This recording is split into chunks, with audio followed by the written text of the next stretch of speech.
Welcome to a Year in Review 2009 Special Events. This program focuses on events that the Public Information Division covered in 2009 for the City of San Angelo.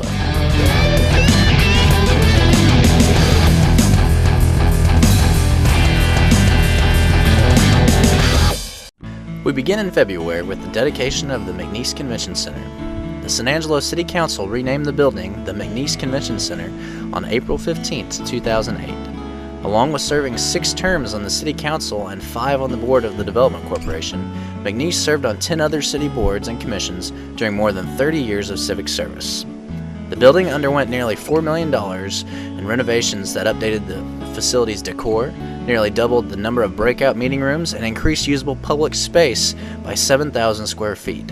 The project was funded through a mix of half-cent sales tax revenue and a grant from the San Angelo Health Foundation and city funds. It's fitting that the newly remodeled convention center bear the name of Kenneth McNeese for a couple of reasons. Number one, Kenneth was one of those rare people who really deserve the term public servant. There are a lot of folks who are elected or appointed officials, but not all of those people rise to the level of public servant in their deeds, and Kenneth truly was a public servant in many ways, many capacities. In April, a new program began titled Get Healthy San Angelo. The free 10-week challenge was an initiative of the Mayor's Council on Wellness and was designed to provide residents with vital information on ways to improve their health. Randy Coleman, the chairman of the council, led the discussions every week, which also featured some guest speakers and testimonies from different people. On Friday, May 15th, the City of San Angelo employees blitzed the Reagan neighborhood. Over 400 employees cleaned alleyways, painted houses, and provided a health and housing fair for the Reagan area. All of these efforts were done to try and revitalize the area. This will be the first of 2 neighborhood blitzes of the year. To where you can get the city out there and do this, because you can have a bigger impact. So she was actually really the impetus for the idea, and and from that it was really a development and talking to staff and really kind of pushing this out and saying, you know, how can we do this and can we do it, and then taking it to the council. And so we're really happy with what we're seeing today. It is with regret that I come before you today to announce that Mayor Joseph W. Lawn has provided me with a letter of resignation effective yesterday at 5 p.m. After winning the mayoral election in May for an unprecedented 4th time in a row, Mayor J.W. Lone suddenly resigned before being sworn into office. Well, I think it goes without saying that San Angelo has lost a great public servant in its mayor, Mayor Lawn. And I just want to reflect on a few things, the great things that have been accomplished during his tenure. My experience in the 1.5 terms, I guess, and this is my 2nd term of working with Mayor Lawn, has been that he's been a very pleasant individual to work with, and I've really enjoyed the opportunity, and I think the rest of the council members would say the same thing. City Council member John Mark Hogue would step in as the Mayor Pro Tem of San Angelo, which he remained as until Alvin New was elected mayor on December 15th in a runoff election with City Councilman John David Fields. May 30th marked the date that Historic City Park reopened to the public after receiving a much-needed facelift. Historic City Park is the oldest park in San Angelo, dating back to 1903. The park was renovated over the past 2 years utilizing community development block grant funding, city labor, and equipment. Pathways that built gardens and benches. So this originally was an early recreational hub for the city. And that recreation is important to me because recreation has a lot of benefits for the city. When we first started looking at developing this park, we had the location of the pavilion just right over there in that corner. And Madeline said, I think it'd be good if we put the gazebo right in the center of the park. As usual, I kind of poo-pooed that idea. But she was right. This is the best place for this pavilion. Ground got accessible ramps. You can go from a wheelchair from one end to the other and back into the playground. It's unique and different. We also have some exercise stations. And the Texas Recreational Park Society conference that we hosted in 2007, they helped participate and put that in. We also have different picnic areas. There's one set of picnic tables back in that corner, one over here, and one back over here.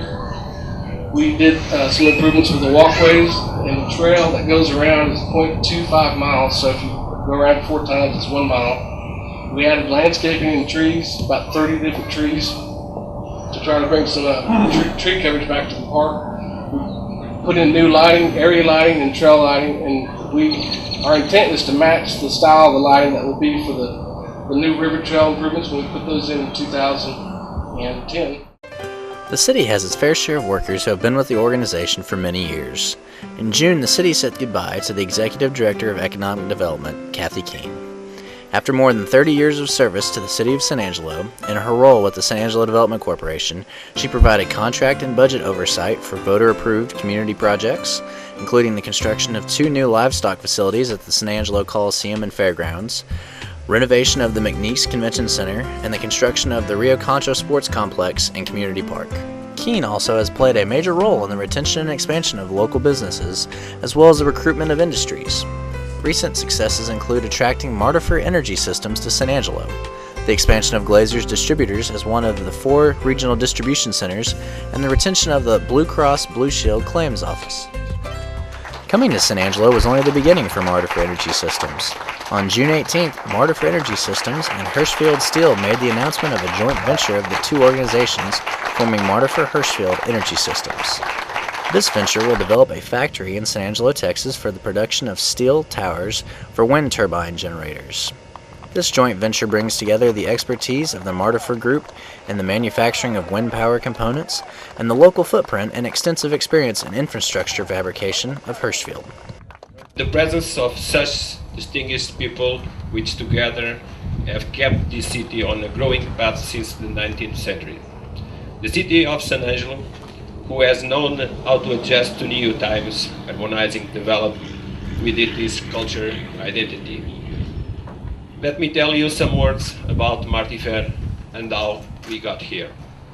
Nowadays, Martifer is present in all the continents and in 20 countries. City of San Angelo, the state of Texas, and our 2 companies, Hirschfield Industries and Martifer. With the stroke of a pen last night, we formed a joint venture that will put increasingly Hirschfield and Martifer in the front lines of renewable energy products in West Texas. The partnership that Martifer and the city and the state developed is one that we just continued on with discussions with Martifer. In July, city and local officials named the overpass at US 67 and US 87 the Robert A. Janelle Overpass. Janelle represented San Angelo in the Texas House of Representatives from 1989 to 2003 and was instrumental in obtaining funding for the Houston Heart Expressway and a number of other projects in the city and state. Janelle now serves as a U.S. District Judge. The process to designate the overpass in Janelle's honor started from a request by State Representative Drew Darby of San Angelo, and the City Council approved a resolution at its March 17th meeting.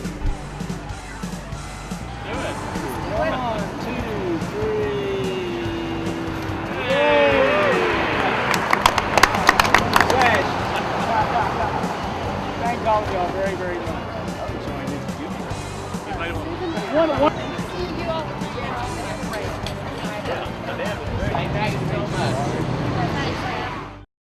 San Angelo had a massive water leak back in 2006 and made improvements to try and prevent this from happening again. On July 10th, these efforts paid off. There was a water leak which gave some residents low pressure for almost a day, but it was because of the improvements made to the water system that this wasn't a catastrophe, and water was restored to its full operation by midday the next day. August 1st marked the day that many people had been anticipating, the opening of the new ballpark, the Texas Bank Sports Complex at Rio Concho Community Park. The $9.9 million complex at Rio Concho Drive and Bell Street is funded with voter-approved half-cent sales tax funds. It includes facilities for softball, baseball, flag football, kickball, and sand volleyball, as well as a community park with scenic river views.